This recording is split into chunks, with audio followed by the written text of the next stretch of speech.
그토록 오랜 시간을 끌어왔던 신안산선 민자사업 추진이 최종 확정됐습니다. 국토해양부 건도엽 장관께 신안산선 관련해서 묻겠습니다. 이 신안산선이 15년 동안 이게 끌어왔던 사안이라는 걸 알고 계시죠? 1998년도에 시작해가지고 설계를 끝내는 데만 15년이 걸렸습니다. 기재부 장관님. 네. 설계를 2년에 걸쳐서 진행했습니다. 패스트 트랙으로 15년이 걸렸습니다. 같이 검토할 수 있겠죠, 그죠? 예, 같이 좀. 네.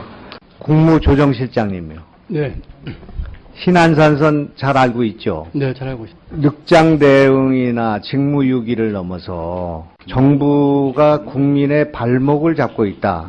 야, 이런 행정이 있는가. 해도 너무 하는구나. 실시 설계를 투트랙으로 해서 2012년에 다 끝나 있습니다. 근데 이것이 계속 이월되고 있죠. 지금 1998년도에 시작을 해가지고 지금도 용역을 지금 계속 하고 있다 이런 말입니다. 그 용역 조사를 줘도 이것이 하도 시간이 오래돼서 다시 하라는 겁니다. 지금 이게 2010년도 거가 있고 2012년도 거가 있죠. 수요조사한 게 있죠. 예. 그거 보내주시면 타당성 조사는 다 나와 있으니까 여기서 민자 결정하면 되는데 이것도 결정하는데 몇 년이 걸린다 이겁니다. 이게 말이 되는 겁니까? 이런 난맥 정말 있을 수 없는 일들이 벌어지고 있다 이겁니다.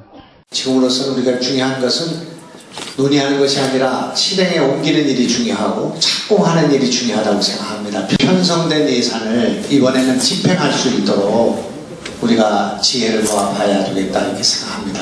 신안산선 용역이 2098년부터 시작해가지고 계획 발표한 이후에 용역만 지금 5번 실시하고 있습니다. 그런데 교통연구원이 실시한 용역을 또 실시하고 있는 거죠. 우리 의원들 이름으로 총리와 면담을 거기서 재정 문제도 결정할 수가 있고 이 KDI 문제에 있어서도 이것이 얼마나 중대한 사안이고 18년을 끌어오면서 국민들을 기망한 일인가를 인식시키는 일이 필요할 것 같습니다.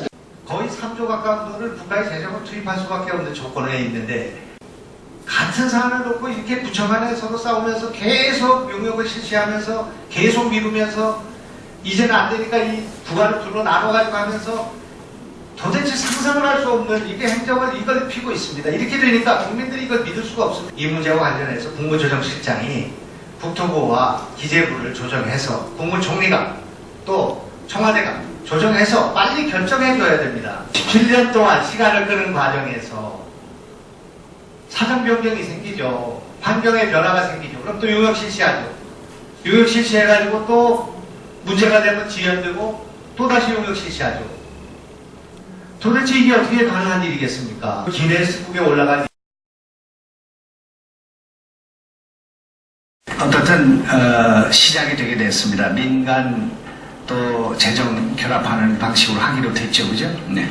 이것이 이렇게 17년씩이나 끌고 설계가 다 끝난 지가 3년이 지났고 예산이 3년씩이나 편성됐던 이거를 지금부터 또 다시 패스트 트랙이니 뭐니 하면서 30개월을 끄는 이런 행정을 해서는 안 되지 않겠습니까? 이걸 단축하기 위한 방안이나 의지가 있습니까? 지금 현재 말씀하셨다시피 시작이 여러 가지 이유로 좀 늦었기 때문에 가급적 조기에 착공될 수 있도록 후속 조치를 가급적 좀 빨리 당겨서 할 수 있는 방안이 없는지 챙겨보고요.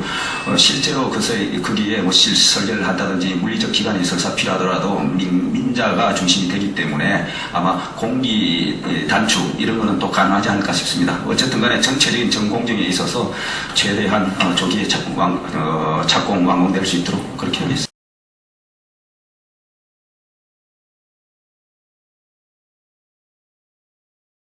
카드 수수료 언제 인하하실 생각이십니까?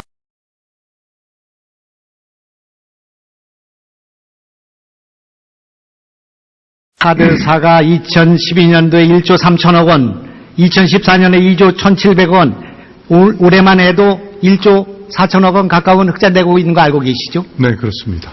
그리고 흑자 가운데 수수료가 차지하는 비중이 45% 정도 되죠? 네, 45%쯤 됩니다. 고리대금업하고 있죠? 영세 중소가맹점의 수수료를 0으로 해도 5%밖에 줄지 않는다 이겁니다. 과감하게 낮춰야 됩니다. 0.5% 이상 낮춰야 됩니다. 금리가 초저금리로 가고 있죠? 네. 2% 내렸죠? 네. 3.5에서 1.5로 내린 겁니다. 자금 조달 금리가 내리고 적격 비용이 현저하게 내려갔죠.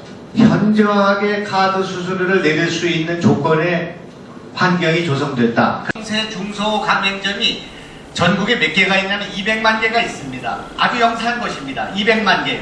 그죠?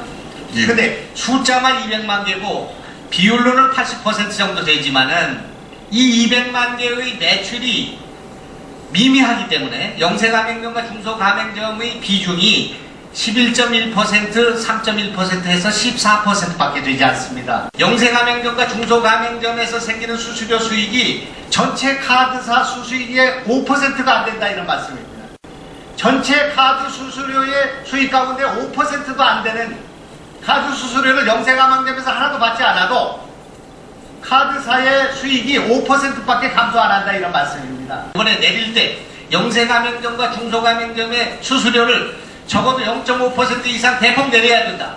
일반 가맹점의 수수료를 대형 가맹점에 근접할 수 있도록 내리는 것이 카드 수수료를 내리는 방안이다. 0.5% 내려와야 카드사의 수익에서 차지하는 비율은 미미한 것이다 그런 얘기입니다. 카드사 죽으라고 하는 게 아니다 얘기입니다. 많이 내리는 것 같지만 지금 전체 수입이 14%밖에 안 되기 때문에 거기에 45%밖에 되지 않는 수수료 수입의 비중으로 볼 때 카드사에 큰 부담이 되지 않는다. 그러나 영세 상인들은 0.5%가 내려가는 거기 때문에 상당히 체감할 수 있다. 가맹점과 카드사 사이에 불공정한 그런 계약 관행이 지금 지속되고 있고 카드 수수료를 낮춰줘서 소상공인들, 중소기업들 그리고 사회 한국화를 해결하고 경제 민주화를 해결하는 데 선결적인 문제라고 생각합니다. 카드 수수료 인하 이거 진짜 언제 하시는 겁니까? 네, 금년 말까지 하게 됐습니다. 하려고 할 예정. 가닥을 잡고 있습니까? 예, 그렇습니다. 이게 대폭되지 않으면 형식만 하는 그런 카드 수수료 인하는 의미가 없다고 생각합니다. 예, 중소상공인들이 죽어나가고 있습니다. 예, 최선을 다하겠습니다.